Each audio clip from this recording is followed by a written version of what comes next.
నమస్తే welcome to UTV devotional. నేను మీ నందు. ఇవాళ మనతో పాటు ప్రముఖ ఆధ్యాత్మికవేత్త జయేష్ శాస్త్రి గారి స్టూడియోలో ఉన్నారు. మరి గురువు గారితో మాట్లాడి జూలై మంత్ రాశి ఫలితాలు తెలుసుకుందాం. నమస్తే గురుజీ. నమస్కారం అమ్మా. గురుజీ, అసలు జూలై మంత్లో ఏ రాశుల వాళ్ళకి ఎలా ఉంది అనేది మనం ఈ వీడియోలో చెప్పుకుందాం. శ్రీ గురుభ్యో నమః. శ్రీ మహాగణాధిపతి నమః. శ్రీ మహాసరస్వతి నమః. హరి ఓం శ్రీమాత్రే నమః. ముఖ్యంగా మనకు రాబోయేటువంటి జూలై మాసంలో ఆషాఢ మాసము చివరి మాసంలో, అంటే మనకు జూలై చివరిలో శ్రావణ మాసం ప్రారంభమవుతుంది ఒక వారం రోజులుగా. ఈ యొక్క ఆషాఢ మాసంలో వారాహి నవరాత్రులతో ప్రారంభమయ్యి మనకు జూన్ మాసంలో ఎండ్ అయ్యేది జూలై 4వ తారీఖు ఎండ్ అవుతుంది. అంటే ఆషాఢ మాసంలో మనం ప్రత్యేకంగా చెప్పుకోవాల్సిందంటే దేవతారాధన, అంటే శక్తి ఆరాధన ఎక్కువగా చేస్తుంటారు. శాక్తేయులు ఎక్కువగా ఉంటారు కాబట్టి ఈ యొక్క శక్తి ఆరాధన ఏంటంటే గ్రామ దేవతలకు ఆరాధనగా, అట్లానే ఈ వారాహి నవరాత్రులు విరిగా అందరూ మంత్రోపాసనగా స్తోత్రపారణంగా చేయటం. తర్వాత ముఖ్యంగా మనకు దక్షిణాయన పుణ్యకాలం, చాలా అర్థమైనటువంటి పుణ్యకాలం కూడా ఇక్కడే ఉంది. ఈ దక్షిణాయన పుణ్యకాలంలో పితృదేవత తర్పణాలు కానీ దాన ధర్మాలు కానీ ప్రత్యేకంగా చెప్పుకోదగినటువంటి సమయం అది, పుణ్యకాలం. తర్వాత వ్యాస పౌర్ణిమ అనేది ఉంది. ఈ వ్యాస పౌర్ణిమను టీచర్స్ డే లాకుండా మన గురువుల్ని అందరినీ కూడా మనము ఆరాధించేటువంటి ఏకైక రోజు వ్యాస పౌర్ణిమ. దాన్నే వేదవ్యాసుల యొక్క కానీ కృష్ణుడిని కానీ ఆరాధన చేస్తారు. గురువులు ఎవరైతే ఉంటారో మంత్రోపాసన కావచ్చు, మన చదువు చెప్పిన గురువులు గారు కావచ్చు, అట్లా గురు పౌర్ణిమ కూడా అంటారు దాన్ని. ఆ గురు పౌర్ణిమ రోజు ప్రత్యేకంగా గురువు ఆరాధన చేసుకోవటం, మనం గురువుకి శుశ్రూష సేవ చేస్తేనే మనకు జ్ఞానం అనేది కలుగుతుందని చెప్పారు. అటువంటి మహత్తరమైన రోజు కూడా ఆషాఢ మాసంలో ఉంది. ఇదంతా ఒక ఎత్తు అయితే మనకు తొలి ఏకాదశి అనేది కూడా చాలా ప్రత్యేకమైనటువంటిది. ఎందుకంటే దేవతలకు రాత్రి సమయం ప్రారంభమయ్యేది ఇక్కడి నుంచే. అంటే మనకు ప్రత్యేకంగా ఈ దక్షిణ పుణ్యకాలం వాళ్ళకి ప్రారంభమవుతుంది. మనకేమో ఫస్ట్ పండగ మనకు ఉగాది అనుకుంటాము. దేవతారాధనకి మొదటి పండుగ ఏంటంటే తొలి ఏకాదశి. అందుకని తొలి ఏకాదశి అని పేరు రావడానికి కారణం కూడా ఏంటంటే చాతుర్మాస్య దీక్ష ప్రారంభం కూడా అక్కడి నుంచే ప్రారంభం అవుతుంది, కార్తీక మాసం దాకా. ఇలా ప్రత్యేకమైన రోజులు అనేకం కూడా మనకు ఈ యొక్క ఆషాఢ మాసంలో ఉన్నాయి, రాబోయే జూలై మాసంలో. అట్లనే నాగుల చవితి, ఇదైతే నాగుల పంచమి లాంటివి, నాగారాధన కూడా ప్రత్యేకంగా చేసుకునేది శ్రావణ మాసంలో. అలా మళ్ళీ లక్ష్మీ వెంకటేశ్వర స్వామిని ఆరాధన చేయటం, ఇటువంటి రోజులన్నీ కూడా మనకు రాబోయే జూలై మాసంలోనే ఉన్నాయి. ఇవి కాకుండా ఇంకా మనకు నృసింహ జయంతితో పాటు అలాగ ఉత్తమమైనటువంటి శత్రుజయమైనటువంటి రోజు జూలై 4వ తారీఖు. ఈ జూలై 4 కూడా సుదర్శన హోమం వైష్ణవ సాంప్రదాయంలో ప్రత్యేకంగా చేస్తారు. ఇలా సుదర్శన స్వామిని అనుగ్రహం పొందడానికి ఆ రోజు కనుక మనం దగ్గరున్న దేవాలయంలో కానీ మన ఇంట్లో కానీ సుదర్శన హోమం చేసుకోవడం కూడా చాలా విశేషం, శత్రుంజయం అవుతాయి. ఇటువంటి మహత్తరమైన రోజులన్నీ కూడా మనకు ఆషాఢ మాసంలో ఉన్నాయి.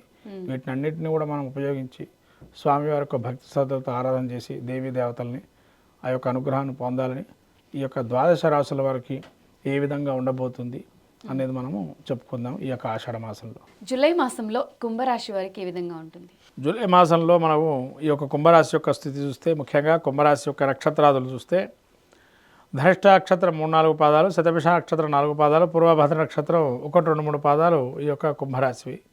కుంభరాశికి జన్మంలో రాహు, వక్రగమనంతో శని ద్వితీయ స్థానంలో ఉన్నారు. తర్వాత శుక్రుడు చతుర్థం, పంచమంలో రవి గురులు, షష్టంలో బుధుడు, తదుపరి కాలం రవి కూడా షష్ఠ స్థానంలో సంచారం చేయడం, సప్తంలో కుజకేతువులు. ముఖ్యంగా జన్మరాహు ఉండడం వల్ల నిరాశ నిస్పృహలు, అత్యాశకు కానీ లేదా నిరాశ నిస్పృహలతో వృధా సంచారం, ఎక్కడికి వెళ్ళినా మళ్ళీ రెండోసారి మనము ఆ పనికి ప్రయత్నపూర్వకంగా వెళ్ళటము, అంటే ఒక సమయంలో చేస్తే సరిపోకుండా మళ్ళీ రెండోసారి కూడా వెళ్తే తప్ప ఆ పనులు అయ్యే పరిస్థితుల్లో ఉండవు. అటువంటి 2-3 సార్లు తిరగాల్సి వస్తుంది ప్రతి పనికి కూడా. తర్వాత జన్మంలో రాహు ఉండడం వల్ల కొంత ఏంటంటే జీవితంలో వైరాగ్యం అనే భావన కొంత కలగటం, మనం ఎంత చేసినా ఈ విధంగానే ఉందా అని ఒక భావనలో ఉంటారు. శని కూడా వక్రగమనంతో ఉండడం వల్ల కొంతమందికి ఈ యొక్క మోకాలు కానీ న్యూరాలజీకి సంబంధించి అంటే నరాలకు సంబంధించి బలహీనతలు కూడా ఉండే అవకాశం ఉంటుంది. నరాలు చాలా జాగ్రత్తగా, ఏదైనా కానీ ఓర్పు సహనంతో ఉండడం మంచిది. ఏదైనా ఓర్పు సహనంతో ఉంటే మంచి ఫలితాలు ఉంటాయి. ముఖ్యంగా మీరు చేసే వృత్తిలో కానీ వ్యాపారంలో కానీ లేదా ఇంట్లో చేసేటువంటి పనిముట్లు కానీ చాలా జాగ్రత్తగా దగ్గర పెట్టుకొని పనిచేయాలి, లేదా వాటి వల్ల ప్రమాదకరంగా వ్యవస్థలు వచ్చే అవకాశం ఉంటాయి. తర్వాత చతుర్థంలో శుక్రుడు ఉన్నాడు కాబట్టి ఈ యొక్క చతుర్థ శుక్రుడు యోగదాయకంగా ఉన్నాడు. వాహన సౌఖ్యాలు, ఏదన్నా సౌఖ్యమంతా విలాసమంతా జీవితం గడపడం, లేదైనా మళ్ళీ గృహోపకరణాలు కానీ ఇంటికి సంబంధించిన సామాగ్రి కానీ కొనే అవకాశం ఉంటుంది, వాహనాలు కానీ.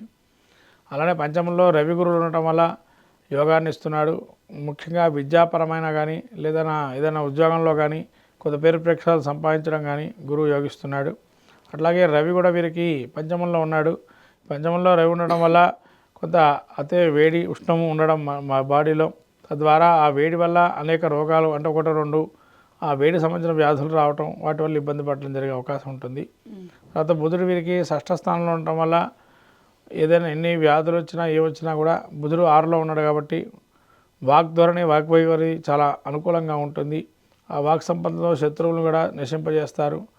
ఏదైనా తను అనుకున్న పనులను నెరవేర్చడంలో కొందరు బుధుడు కూడా మంచి పాత్రను పోషిస్తాడు. కుజకేతువులు వీరికి సప్తమంలో ఉన్నారు కాబట్టి ఒక అపార్థాలకు లోనయ్యే అవకాశం ఉంటుంది. 1-2 సార్లు చెప్పాల్సి వస్తుంది ప్రతి విషయాన్ని కూడా. అట్లా చెప్పి వాళ్ళు అర్థం చేసుకున్న తర్వాత పనిచేయమంటారు. ఈ విధంగా కొంతవరకు చెప్పాలంటే విద్యార్థులకు యోగదాయకంగా ఉంది. వ్యాపారస్తులకు కూడా కొంత గొప్ప యోగదాయకంగా చెప్పచ్చు. అడ్వకేట్ రంగంలో ఉండేటువంటి వారికి కొంత ఇబ్బందికరమైంది. తర్వాత వ్యాపారంలో ఉండేటువంటి ఈ యొక్క డాక్టర్లు కానీ వాళ్ళు కానీ కొన్ని మంచి కొత్త మెలకువలు నేర్చుకుంటారు కుజకేతువుల కలయిక వల్ల. ఏ విధంగా మనం వైద్యం చేయొచ్చని. కాబట్టి వాటికి అంతా ప్రెజర్ ఎక్కువ ఉంటుంది కొన్ని విషయాల్లో వీళ్ళకి. అది తట్టుకొని నిలబడతారు కూడా. ఈ విధంగా కొంత ప్రెజర్ ఎంత ఉన్నా కష్టం ఉన్నా కూడా కష్టే ఫలి అని నమ్ముకుంటారు కాబట్టి ఖచ్చితంగా ఫలితం అనేది చాలా అద్భుతంగా ఉంటుంది. ఎంత శ్రమ చేస్తారో అంత ఫలితాన్ని పొందుతారు. ఈ విధంగా కొద్దిగా చేసే వృత్తిలో కూడా చాలా బాగుంటుంది. వీళ్ళు ఏ దైవారాధన ఎక్కువ చేయాలి? వీళ్ళు ముఖ్యంగా దైవారాధన చేసేసి ముఖ్యంగా రవి ఆదిత్య వృత పాలన చేసుకోవటం, అలానే దత్తక్షత్ర దర్శనం చేయటం, తర్వాత కుజకేతువుల కలయిక ఉంది కాబట్టి ముఖ్యంగా గణపతి ఆరాధన చేయటం మంచి ఫలితాలు ఉంటాయి. అన్ని రాశులకి కలిపి ఏమైనా ఒక రెమెడీ చెప్పగలరు? అమ్మ మొత్తం మీద అన్ని రాశుల వారికి చూస్తే ప్రధానంగా మనం ఇక్కడ రవి గురులు, కుజకేతువులు, శని రాహువులు కలవటం లేదు కానీ డిగ్రీలు వ్యవధిలో దూరంగా ఉన్నా కానీ వాటి యొక్క ఇంపాక్ట్ పడే అవకాశం ఉంది కాబట్టి అందరూ కూడా నిత్యము నామస్మరణలో ఆషాఢ మాసంలో చేసేది శక్తినామం.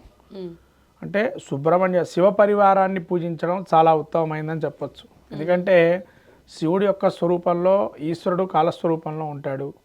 గణపతి లేనిది ఏ ఆరాధన చేయలేము. గణపతి అంటే లక్ష్మీప్రదం. తర్వాత పార్వతీదేవి శక్తిని ఏదైనా మనకు శక్తి లేకుండా ఉపద్రవాలు వస్తే వాటి నుంచి తప్పించడానికి అమ్మవారు ఏదో ఒక రూపంలో శక్తి రూపంలో ఉంటుంది. ప్రతి ఇంధనంలో శక్తి ఉంటుంది. ప్రతి ఒక్క మెషిన్ నడవాలి, యంత్రం నడవాలి అంటే దానికి శక్తి కావాలి. పవర్ అన్నా కావాలి, లేదా మాన్యువల్ పవర్ అన్నా కావాలి.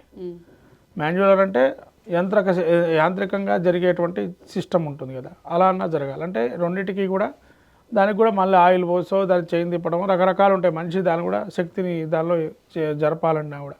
కాబట్టి శక్తిని ఇవ్వాలి కాబట్టి అమ్మవారి ఆరాధన చేయాలి. తర్వాత సుబ్రహ్మణ్య ఆరాధన. ఈ కుజకేతువుల కలయిక వల్ల ఏంటంటే ప్రపంచంలో కానీ భూమికి సంబంధించిన నాయకుడు ఎవరంటే కుజుడు. గ్రహాల్లో అది అధిష్టాన దేవుడు సుబ్రహ్మణ్య స్వామి. అక్కడ మళ్ళీ కేతు కూడా ఉన్నాడు. అంటే జ్ఞానం ఇచ్చేటువంటి వాడు కూడా మనకు సుబ్రహ్మణ్య స్వామి అని చెప్పబడింది.